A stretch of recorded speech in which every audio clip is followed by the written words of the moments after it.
So, hi guys. Thank you so much sa nag-support sa aking live kanina. Sa mga hindi nagpakilala. May saging ako. 2, 4, 6, 7. 7 na perasong saging. Pero parang ano na siya, masisira. Yan, nangingitim na siya. May ano ko. Ano ko to? Piprituhin ko to ha. Piprituhin ko. Doon sa aking hiwagang kalan. Doon sa ano ba? Sa aking hiwagang kalan ha. So yan kayo. Sa mahiwagang kalan na doon sa panggatong ba guys, hindi sa kuryente. Sa panggatong kasi madaling maluto ito doon. So di ba, yan. Alam niyo kung bakit ganito ang video ko lagi ngayon? Kasi paglalabas ako guys, pag naka-landscape yung pag-video ko, tinitingnan ako ng mga tao sa paligid. So, much better nga ganito ang video ko, hindi manonotice nila na nagbi-video pala ako palihim pag ako ay lalabas. So, nagbablog ako kahapon, kanina, yung iba, sira nga siya guys. Sira. So, yun lang. Andito ng anak ko guys. Tingnan nyo. Andito na siya.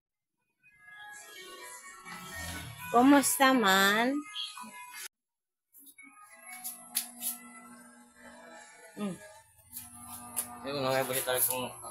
So, ito yung saging guys, nilulutuin ko. Gawin kong paypay. Piprituhin lang yan. So, yan ang niluluto kong saging guys. Nilagyan ko ng harina konti. Ayan. Sineslice ko lang siya ng ganito. Tapos, nilagyan ng harina. Ayan. So, habang nagluluto ka, ganito ang view. Yan ang view habang nagluluto ka. Ganyan. Diyan. Pero, na-video ko na yan lagi. Yun. Kasi nga, ano siya, kakahuyan. So, yun. So, doon ako lagi dumadaan, oh. So, ganito tayo pag nagluluto, guys. Yan. Oh.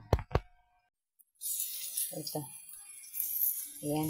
Hindi ko alam kung luto na ba ito. Nasusunog lang. Ayan. So, panggatong lang tayo. Kasi nga, wala tayong gas. Available naman ang gas dito guys. Maraming gumagamit. Kaso nga lang kami. Marami din hindi. Tulad namin kasi hindi afford. Yan. Green na green yung paligid. Diba? Ayan. Tingnan nyo. Sobrang pawis.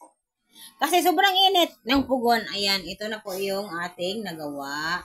Bale 6 peraso siya guys. Yung isa hindi ko nabalot ng harina. Dahil wala lang harina guys. So ayan. So, yan yung saging.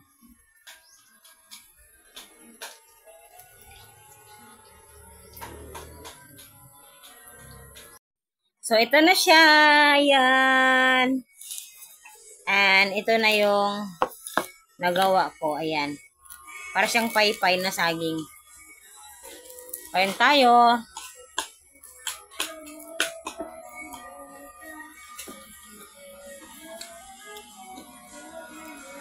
Bye-bye.